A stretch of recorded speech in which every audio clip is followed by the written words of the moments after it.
You are the second richest man on earth. You own the world's biggest online store. You own a rocket company. You own the Washington Post. You have a super yacht so large, it needed its own support yacht just to carry the toys. On paper, this sounds like a pretty good deal. But here's the thing nobody tells you. Behind every Amazon package, behind every Prime delivery, behind every $1 billion, there is a story. And that story involves a teenage mother, an absent father, a divorce that broke the internet, and a man who spent decades being told he was going to fail. This is why it sucks to be born as Jeff Bezos. You are born on January 12th, 1964 in Albuquerque, New Mexico, and your life gets complicated before it even begins.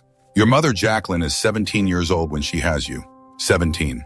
Still in high school, your biological father, Ted Jorgensen, is 19. They marry young, they struggle young, and by the time you are 3 years old, he is gone. Just gone. Your mother is left alone with a toddler and almost nothing else. Your mother remarries when you are 4. His name is Miguel Bezos. He is a Cuban immigrant who came to America with almost nothing. No money, barely any English, just a determination to build something. He adopts you. He gives you his name. He becomes the only father you will ever really know. And Miguel Bezos is, by every account, an extraordinary father. He works his way through college while supporting the family. He becomes an engineer at Exxon. He is stable, present, and hardworking in a way your biological father never was. You grow up in Texas, and from a very early age, it is clear that something is different about you. Your grandmother calls it having a mind that never stops. At 3 years old, you decide your crib is for babies and dismantle it yourself with a screwdriver. Your parents come in to find you had taken the entire thing apart. At school, you are obsessive. You get interested in something and you cannot stop. Science, engineering, space. You set up a laboratory in your parents' garage. You booby-trap your room with alarms to keep your younger siblings out. You are the kid who reads the instruction manual for fun. You are not bullied the way Elon was, but you are different.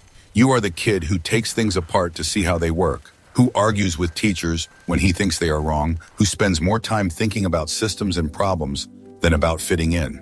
You are, from the very beginning, building something in your head. You just do not know what it is yet. You are a brilliant student. You graduate valedictorian of your high school. You get into Princeton. You study electrical engineering and computer science, and you are exceptional at both. After Princeton, you could go anywhere, and people do come for you. The most prestigious firms on Wall Street want you. You take a job at a hedge fund called D.E. Shaw, one of the most sophisticated quantitative trading firms in the world. You are very good at it. You rise fast. By your early 30s, you are a senior vice president. You are making serious money. You have a clear path. You are exactly where every ambitious Ivy League graduate dreams of being. And then you read a statistic that changes everything. In '94, you read that internet usage is growing at 2,300% per year. 2,300%. You stare at that number and something clicks in your brain that will not turn off. You go to your boss, a man named David Shaw, one of the smartest investors alive, and you tell him you want to leave to start an internet bookstore. He asks you to take a walk with him in Central Park and think about it before you decide. He tells you it is a good idea for someone who does not already have a good job. You take the walk, you think about it, and you develop what you will later call a regret minimization framework. You ask yourself which decision you will regret more when you are 80 years old, staying safe or trying. You quit the next day. Your wife, Mackenzie, drives the car across the country to Seattle while you sit in the passenger seat writing the business plan on a laptop.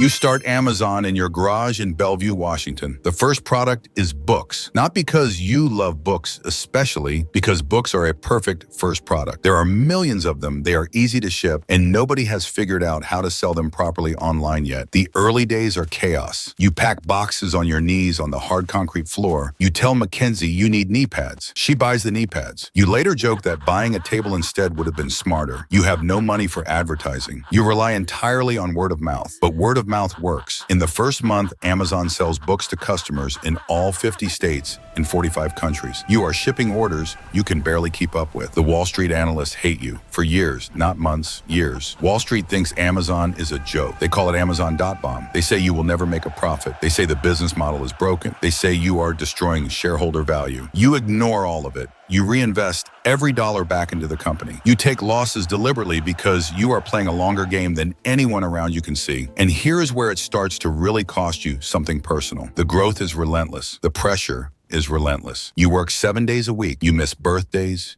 You miss anniversaries. You are physically present, but mentally always somewhere else. In the next problem, the next system, the next decision. Mackenzie is building a life with a man who is also simultaneously building one of the most demanding companies in human history. And for a long time, she holds it together.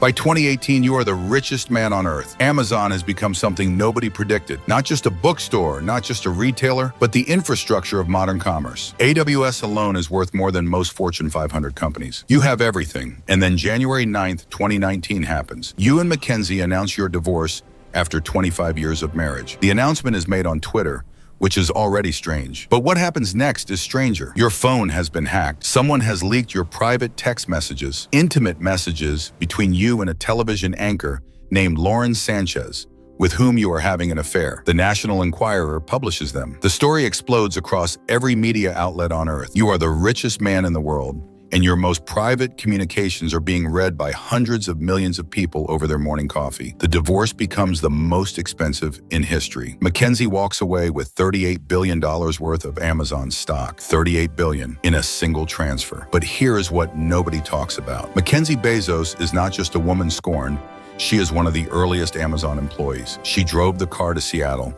She packed boxes on the garage floor. She built that company alongside you while raising 4 children. The argument could be made that $38 billion was not a settlement. It was a salary finally paid. You come out of the divorce worth approximately $115 billion, which means you lost $38 billion and remain the richest person alive. The math is almost incomprehensible, but the cost is not financial. The cost is that you chose Amazon over your marriage. You chose the next system over the person sitting next to you. And no amount of billions changes what that decision actually was.